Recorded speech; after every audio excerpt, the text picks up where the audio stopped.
Kalau bunyi bising ataupun bunyi guli ke dekat rumah atas, sebenarnya gangguan tu bukan dekat rumah atas. Gangguan tu sebenarnya ada di rumah kita. Dia nampak betul-betul dekat tengah rumah macam ada satu susuk tubuh berwarna hitam macam bayangan berdiri betul-betul di tengah-tengah rumah.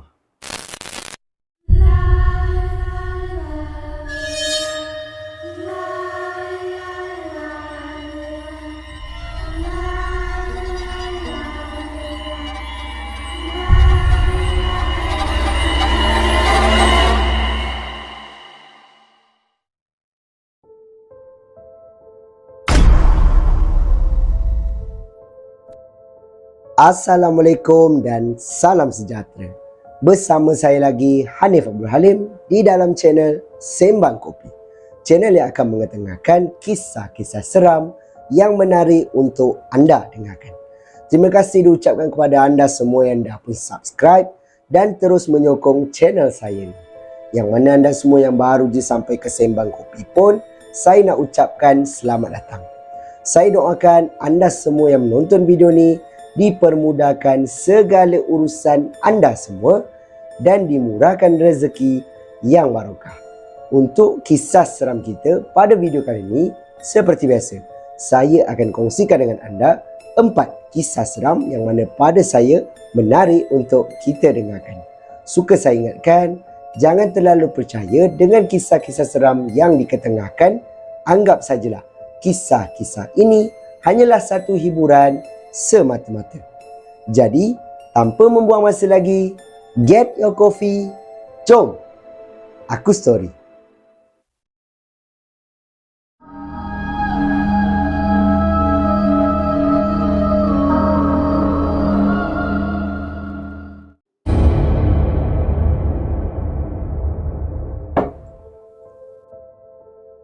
Kita mulakan dengan kisah seram kita yang pertama ni.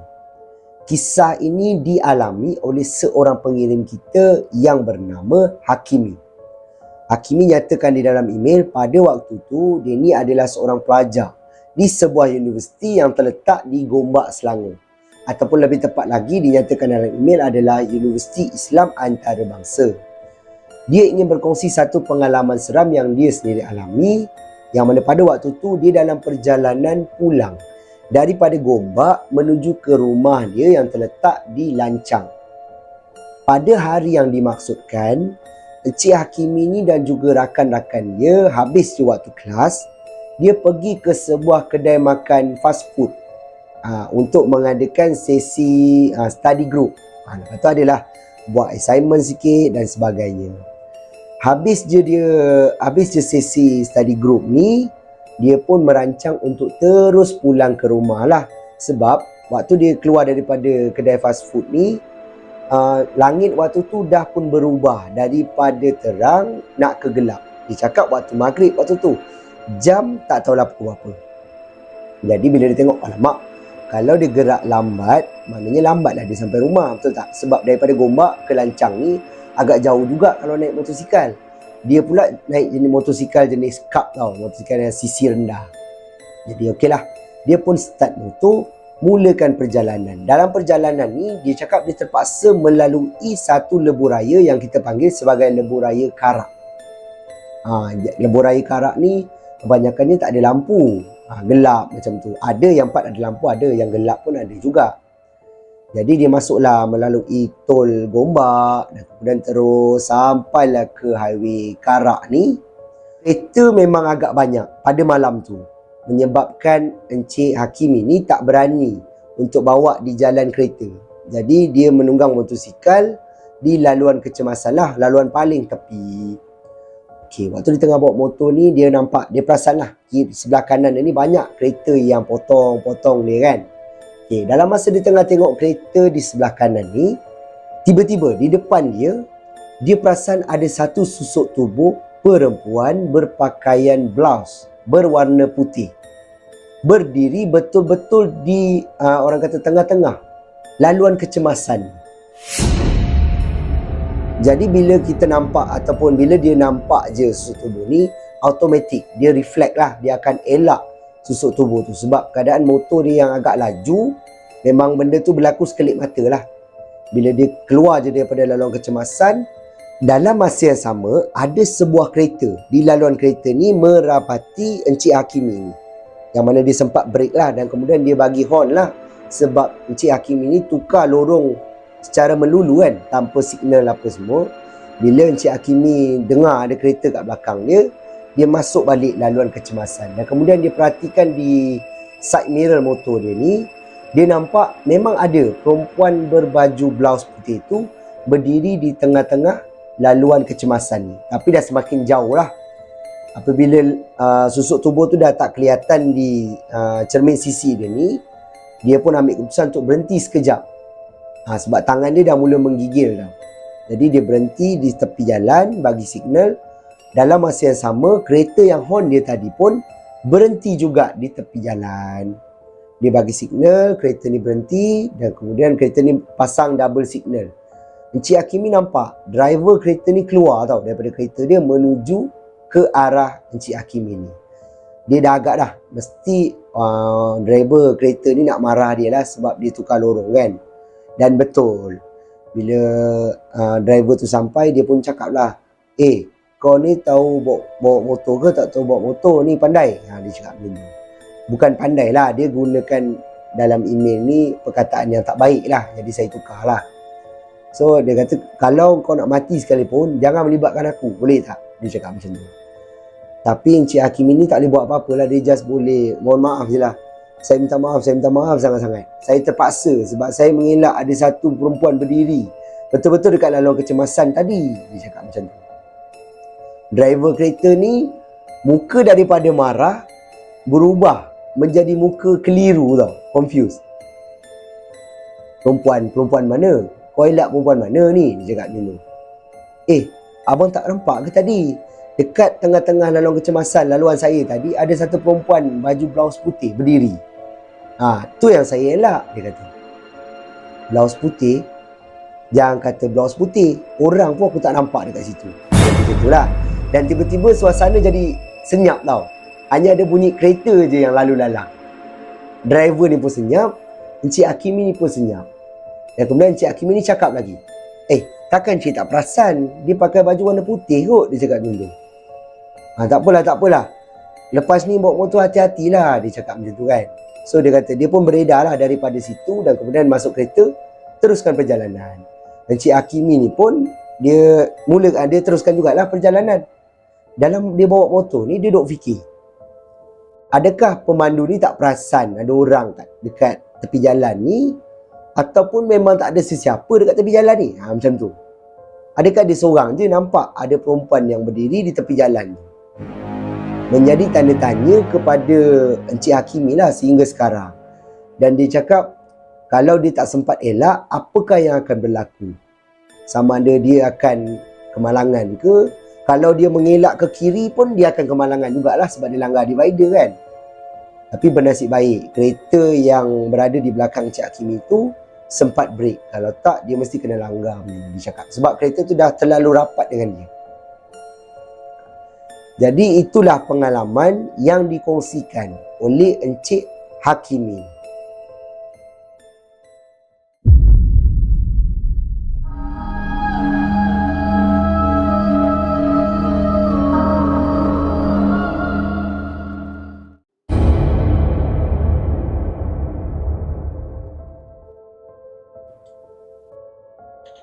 Kisah seram kita yang kedua ni pula dialami oleh seorang pengirim kita yang bernama Dennis.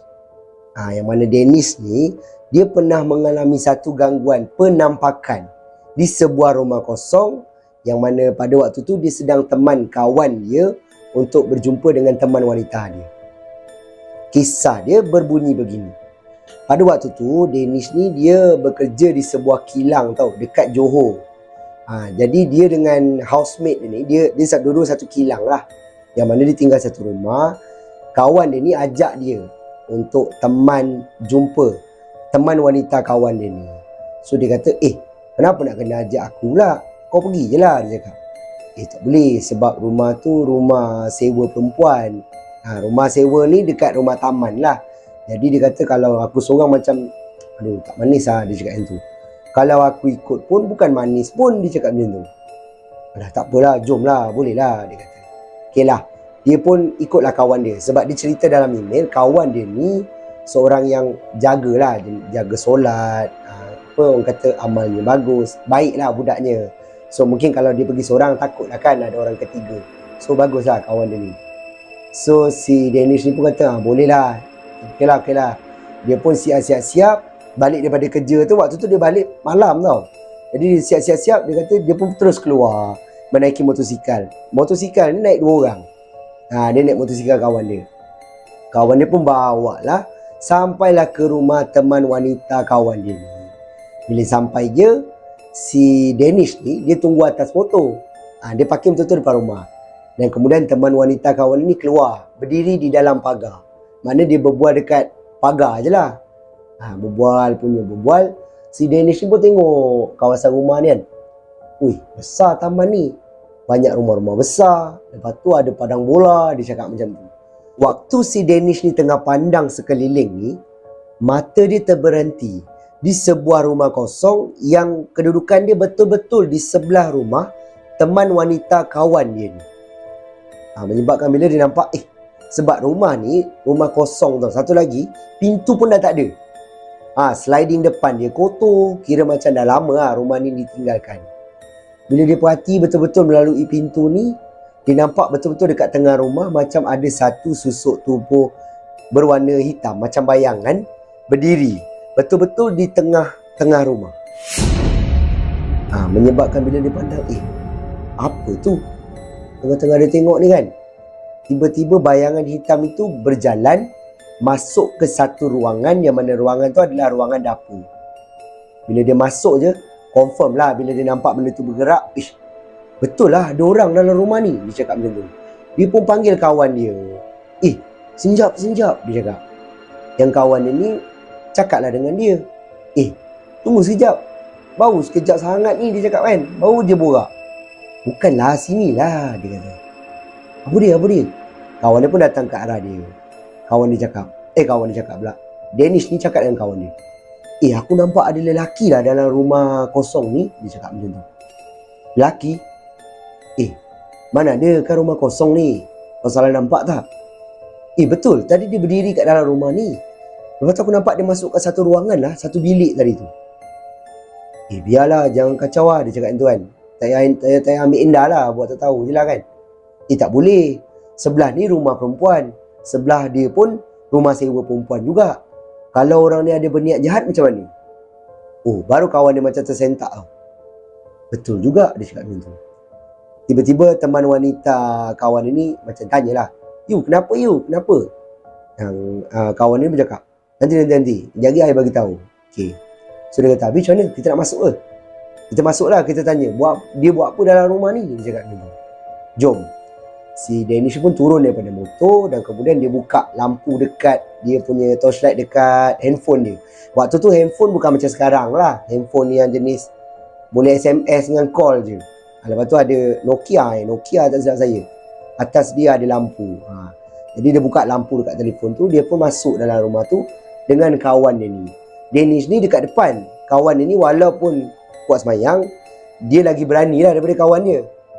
So bila dia masuk, tempat pertama dia suluh adalah ruangan yang bayangan tadi tu orang kata apa? Masuk. Rupanya ruangan tu adalah ruangan dapur. Bila dia masuk, dia tengok ke arah pintu belakang tutup. Tingkap pun tutup, tapi tak ada orang. Dekat bawah-bawah sinki pun tak ada orang. Dia masuk dekat bilik, ada 2 bilik di bahagian bawah. Masuk, tak ada pun. Aku dah cakap, kau salah nampak tak? Tak, aku nampak bayang-bayang tadi tu macam bergerak tau, dia cakap macam tu. Waktu ni, torchlight dia dekat bawah tau. Dia tak suluh lah dekat mana-mana. So dia kata, aku rasa tadi macam dia nampak benda bergerak dalam rumah ni. That's why lah aku ajak kau masuk. Betul, kalau buat setakat bayangan dia, mungkinlah aku salah nampak. Masalahnya benda tu bergerak weh, dia cakap macam tu. Dalam-dalam kau ni buat aku takut lah, dia kata. Jomlah kita keluar. Kau takut apa? Dia pun suluh dekat kawan dia. Lampu suluh tu. Waktu ni, si Danish ni lari dulu keluar. Sebab apa? Korang bayangkan, waktu dia suluh lampu dekat kawan dia ni, belakang kawan dia ni ada satu susuk tubuh, dia kata lelaki tau, macam botak, muka dia sangat menakutkan, tapi berdiri betul-betul di belakang kawan dia. Menyebabkan Danish ni lari sebab terkejut. Dan kemudian kawan dia ikut sekali lah, lari keluar. Dan kemudian kawan dia kata, kenapa kau lari keluar? Aku nampak ada orang di belakang kau tadi. Weh, muka dia buruk dia cakap macam tu. Ish, kau ni lepas tu kau tinggal aku seorang-seorang kat dalam. Aku terkejut, dia cakap macam tu. So, teman wanita kawan dia ni masih ada dekat luar. Teman wanita ni tanya, kenapa? Tak apa, you masuklah. Nanti besok kita jumpa lagi. Alah, sekejap ni jumpa. You masuk dulu okay, bye, good night. Mungkin dia cakap macam tu lah. Good night, bye, love you. Lepas tu kawan ni ajak dia, jomlah kita balik. Kau ni buat hal lah. Jom. Dia pun balik. Sepanjang atas motor ni, badan dia rasa macam tak sedap tau. Macam seram-seram sejuk je, dia cakap macam tu. So, dia pun balik ke rumah. Di rumah tak ada gangguan lah. Cuma malam tu, Encik Danish cakap dia ada bermimpi. Susuk tubuh yang sama dan tempat yang sama dalam rumah tu. Yang mana dalam mimpi tu, dia dikejar oleh benda tu. Dan pintu depan waktu tu tertutup. Dia tak boleh lari. Maknanya dia lari naik ke atas. Lepas tu dia dikejar lagi. Dia turun ke bawah. Sampailah dia tersedar. Cuba korang bayangkan. Gangguan itu masuk pula dalam mimpi dia. Dan kemudian bila dia bangun daripada tidur, dia pun ambil wuduk dan kemudian disambung tidurlah. Tapi lepas daripada tu tak ada lagi lah mimpi ke ataupun gangguan yang selanjutnya, tak ada. Cuma itulah gangguan yang paling dia kata, boleh katakan gangguan penampakan lah, yang dia takkan lupa sampai ke hari ni. Yang mana sekarang dia dah tak duduk kat Johor dah, tapi dia still lagi ingat lah kejadian ni. Dan dia berkongsi dengan semua pendengar Sembang Kopi. Jadi itulah kisah seram yang dikongsikan oleh pengirim kita ni, iaitu Encik Danish.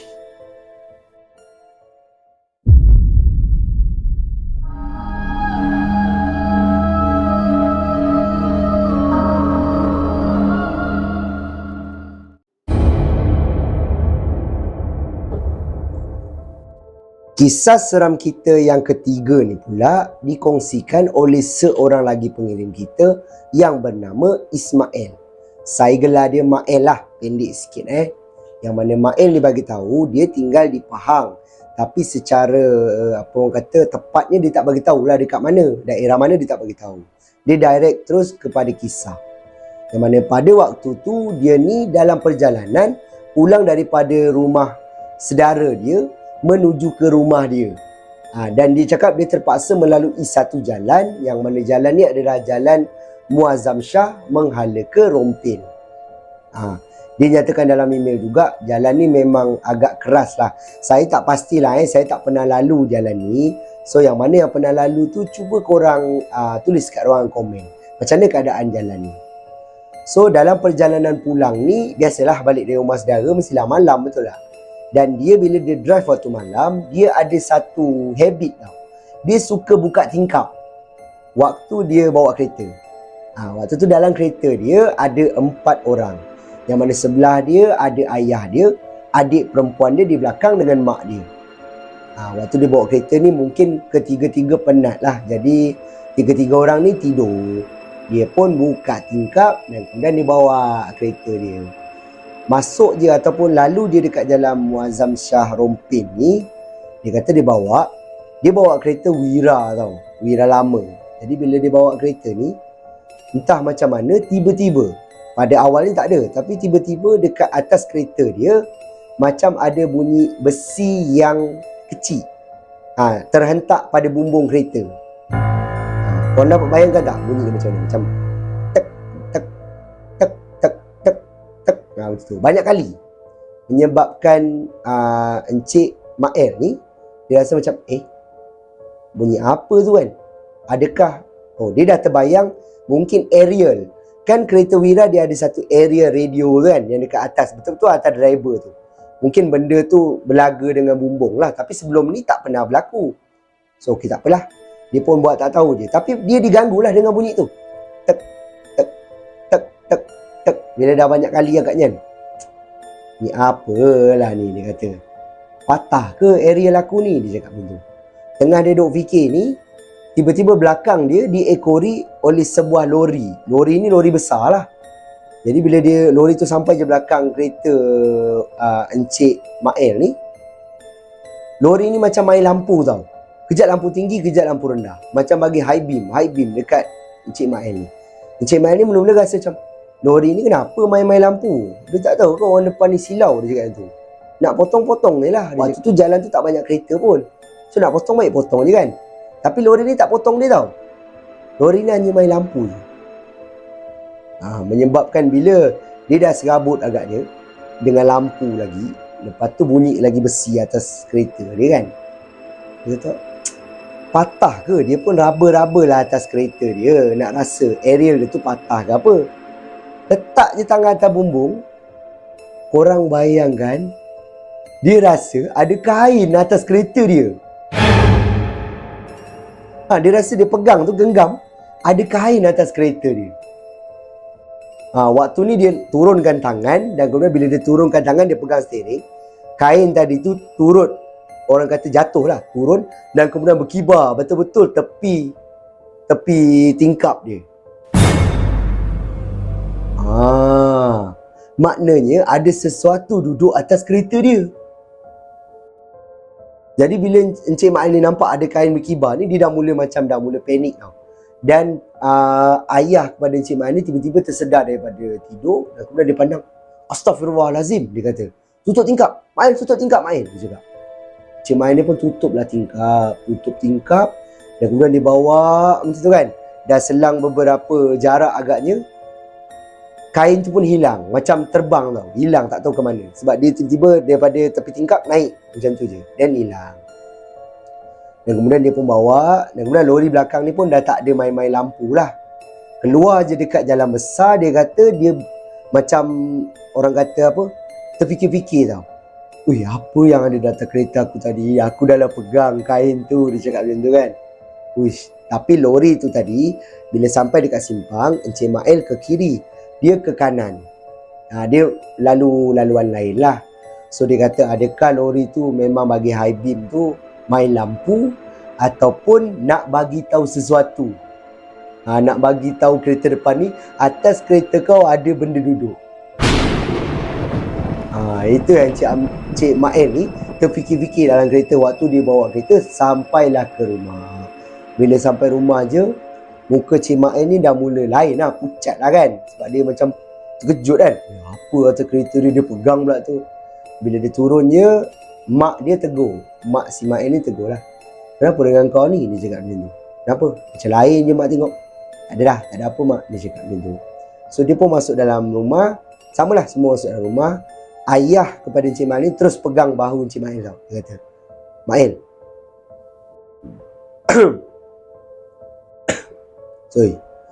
Dia pegang bahu Encik Mael ni dan dia kata, Mael, kau terus cuci kaki, mandi. Lepas tu baru kau masuk tidur. Selagi kau tak mandi, kau jangan masuk tidur lah. So Mael ni akur lah. Dia ambil tuala dan kemudian dia pergi ke bilik air. Dia mandi. Waktu dia tengah mandi ni, ada lagi gangguan. Yang mana waktu dia tengah mandi kan, dia dengar bunyi besi tadi tu seolah-olah berada di atas bumbung bilik air dia.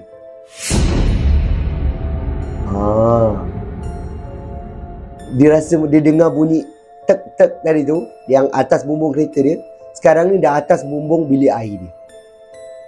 Menyebabkan dia mandi cepat-cepat dan kemudian dia terus keluar. Sebab atap dia ni mungkin zinc ke, saya pun tak pastilah. Sebab boleh dengar bunyi kan, mungkin zinc kot. Jadi Encik Mak ni keluar daripada bilik air. Dia cakap dengan ayah dia, Ya, saya dengar lagi ayah bunyi tadi ya. Bunyi apa? Tadi masa ayah semua tengah tidur, ada bunyi atas kereta tau. Tek-tek-tek, macam bunyi besi. Jadi saya pegang lah, tu yang saya rasa kain tu. Sekarang ni bunyi tu dah ada dekat atas bilik air. Dia cakap macam tu. Tak apalah, kau pergi je masuk bilik. Benda tu tak boleh masuk pun, dia cakap macam tu. Betul ke ya? Pergilah. Okey, Encik Mak ni pun masuk, pakai baju, dan kemudian dia terus baring.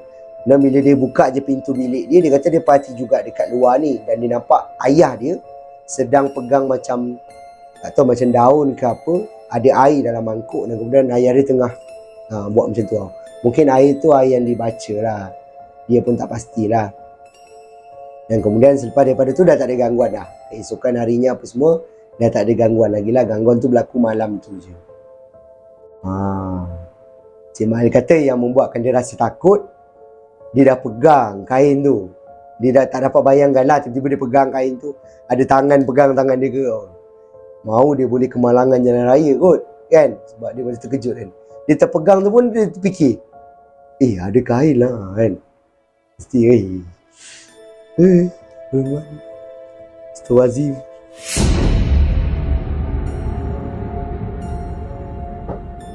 Aduh, boleh pula dia terpegang kain tu. Aduh. Jadi itulah kisah seram yang dikongsikan oleh Encik Mael.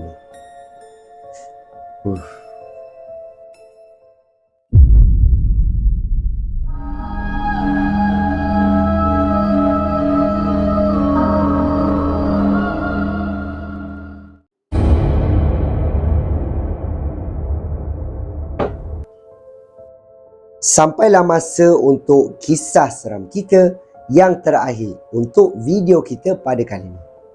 Kisah ini dikongsikan oleh seorang pengirim kita yang bernama Aida. Aida nyatakan dalam email, dia ingin berkongsi satu pengalaman seram yang dia alami sewaktu dia menginap di rumah ataupun berpantang di rumah emak dia yang terletak di Pulau Pinang. Waktu ni dia baru saja bersalin anak dia yang pertama. Okey. Jadi biasalah orang perempuan bila lepas dia bersalin, mestilah dia nak berpantang rumah mak dia kan. Jadi rumah mak dia ni dekat Pulau Pinang ni rumah jenis rumah flat tau. Flat 5 tingkat. So okeylah, tak apa. Dia pun duduk dekat rumah mak dia.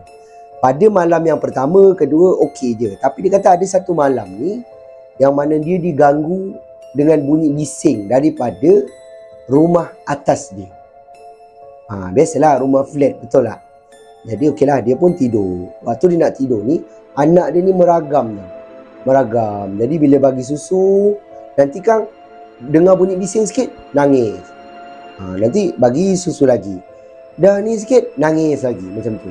Sampaikan suami si Aida ni, dia nyatakan dalam email nama dia Aidit. So Aidit Aida. Macam lebih kurang kan, jodoh. So okey, tak apalah. Aidit ni adalah seorang yang panas baran. Ini Aida ni tulis lah. Dia jenis yang panas baran tau. So bila agaknya dia dah serabut kan, anak dah tidur, tiba-tiba anak dia tersedar. Bunyi bising anak dia tersedar. Mesti ada marah, betul tak? Bunyi bising yang dimaksudkan ni adalah waktu dia tengah tidur ni dengan anak dia dah terlelap macam tu. Tiba-tiba ada bunyi macam orang alihkan perabot. Benda ni kita selalu dengar lah. Yang mana ada bunyi perabot. Lepas tu ada bunyi budak-budak berlari di atas. Menyebabkan bila dengar je bunyi tu, anak dia menangis. Bila dah 2-3 kali benda tu berlaku kan, si Aidit ni dia bangun, dia kata, orang atas ni tak nak tidur ke? Dah pukul 1 lebih dah ni, orang nak tidur, ada anak kecil lagi. Dia kata macam tu. Sabar bang macam tu. Mana boleh sabar, kita daripada tadi tau. Anak pun nak tidur. Lepas tu anak dia nangis. Makanya dengar suami dia marah kan. Anak dia bangun, dah lah bang, dah lah. Dah, saya nak pergi naik atas lah. Orang atas ni memang kurang ajar lah, dia cakap macam tu. Dia pun keluar daripada rumah. Dia tidur dekat ruang tamu. Jadi memang senang tau nak keluar daripada rumah. Bila suami dia bangun, suami dia pakai kain pelikat sebab suami dia pakai seluar pendek time tu. Suami dia pakai je kain pelikat dan kemudian dia buka pintu pagar, kunci pagar, dia buka pintu kayu dan kemudian dia terus naik ke atas. Yang si Aida ni tak boleh bangun tau sebab dia dalam pantang waktu tu. So dia kata, alamak, mak, dia panggil mak dia. Lepas tu agaknya mak dia dengar dan mak dia keluarlah daripada rumah. Mak dia keluar daripada rumah. Astagfirullahaladzim. Mak dia keluar daripada bilik. Mak dia keluar daripada bilik, mak dia pandang Aida ni. Kenapa? Dia kata, ni Aidit naik atas, dia cakap. Kenapa? Atas bising. Saya takutlah mak kan dia mengamuk ke atas sekarang, dia kata macam tu. Rumah atas mana? Dia kata atas ni ke? Dia kata, dah atas ni mana ada orang? Dia kata macam tu. Terkejut Aida ni. Hah? Tak ada orang? Daripada tadi kami dengar ada orang alih-alih barang, budak-budak berlari ketawa. Setahu mak lah, atas ni tak ada orang. Nanti mak tanya ayah kau. Mak dia pun kejut bapak dia. Lepas tu bapak dia keluar daripada bilik dan kemudian bapak dia mencakap, tak tahu lah kalau ada orang baru pindah, tapi setahu ayah memang tak ada orang, dia cakap itu. Tiba-tiba suami dia sampai dekat depan pintu rumah. Assalamualaikum, dia cakap dulu. Muka suami dia macam lain lah. Muka dia macam belik. Lepas tu Aidan tanya, kenapa bang? Abang janganlah marah-marah macam ni bang. Dia kata, dah ada anak seorang kot, buang-buanglah barang tu. Dah, rumah atas tak ada orang lah dah, dia cakap macam tu. Muka suami dia jadi tertakut tau. Dah, rumah atas tak ada orang lah dah. Ya ke? Mak baru cakap tadi, rumah atas mana ada orang, abang main naik je. Kenapa? Rumah atas memang gelap ke apa? Entah, abang tengok pintunya bertutup, grill pun bertutup, tapi berdebu grillnya. Lepas tu banyak orang kata, apa? Macam iklan-iklan je lah yang orang selalu selit dekat pagar tu kan. Baru sepah-sepah dekat pagar tu. Waktu dia ketuk-ketuk pintu rumah atas ni, walaupun dia nampak macam tak ada orang, dia ketuk juga. Dia ketuk. Jiran depan rumah, berdepan, pintunya berdepan, buka tau. Lepas tu dia kata, bang, apa ni bang, bising-bising? Tak ada. Rumah ni bising. Saya nak tidur, anak saya kecil kat bawah. Asal dia bising je anak saya terbangun. Bising je anak dia terbangun. Astaghfirullahaladzim. Bang, rumah tu tak ada orang bang.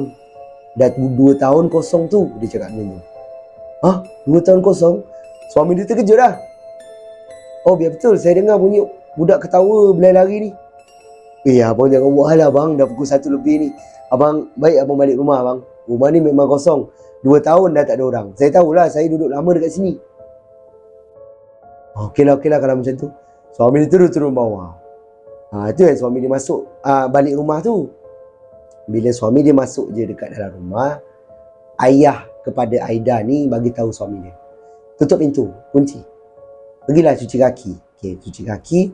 Lepas tu mak dia dengan ayah dia tak tidur lah. Mak ayah dia duduk dekat meja makan. Yang si Aidit ni duduk balik dekat atas tilam.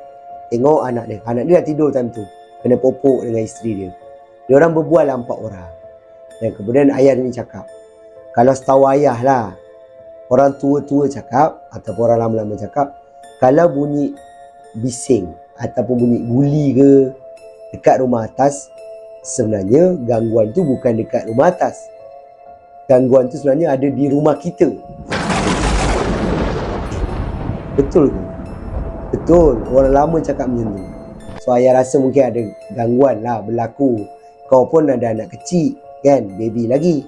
Si Aida ni pun dalam pantang. Tak apalah. Nanti ayah azan rumah ni. Kau tolong azan depan boleh? Boleh. So lepas tu diorang pun, ayah dia azan dekat bahagian tengah-tengah lah, antara bilik dengan dapur. Yang si Aidit ni, suami Aida ni, azan dekat ruang tamu.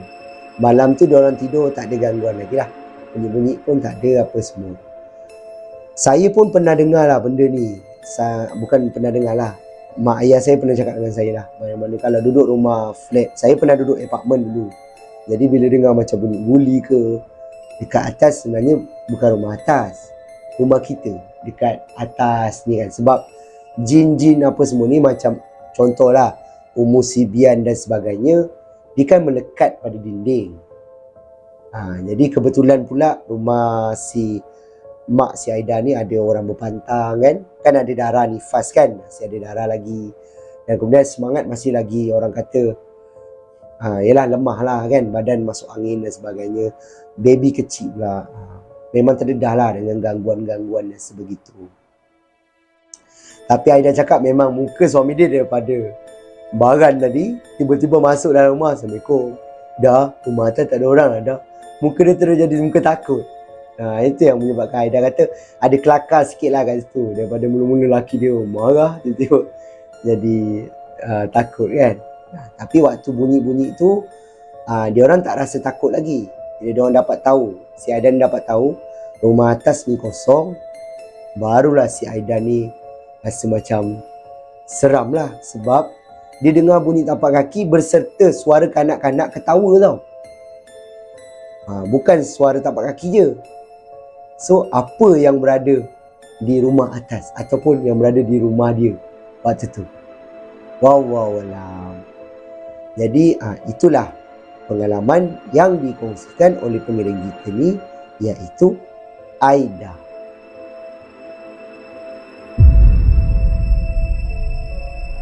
Jadi itu sajalah kisah seram kita untuk video kita pada kali ini. Pada pendapat anda macam mana?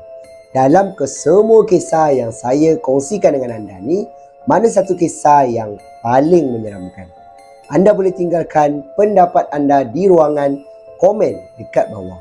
Dan yang mana anda semua yang ada kisah-kisah seram dan anda sudi berkongsi dengan saya, bolehlah kirimkan ke alamat email Sembang Kopi ataupun Telegram Sembang Kopi, yang mana alamat email dan juga link Telegram saya memang dah tinggalkan siap-siap di ruangan description dekat bawah. Saya mohon maaf sebab saya dah beberapa hari lah lewat post video. Sepatutnya video ni saya nak rekod pada hari Isnin, tapi hari Isnin itu suara saya memang tak ada. Sekarang pun dah macam okey sikit lah. Saya paksa jugalah sebab saya tak nak terlalu lama sangat kan tak post video. Memang tak ada suara. Saya cubalah rekod tapi tak boleh. Dan hari Selasa semalam pun sama juga, tak ada suara juga. Barulah hari ni macam okey sikit lah So mohon maaf lah lagi sekali. Dan terima kasihlah kepada anda semua yang dah pun subscribe dan sudi tonton video saya ni daripada mula sampai hujung ni. Ini salah satu cara lah anda tunjukkan support anda kepada saya. Dan yang mana anda semua yang baru je sampai ke Sembang Kopi pun, sekali lagi saya nak ucapkan selamat datang.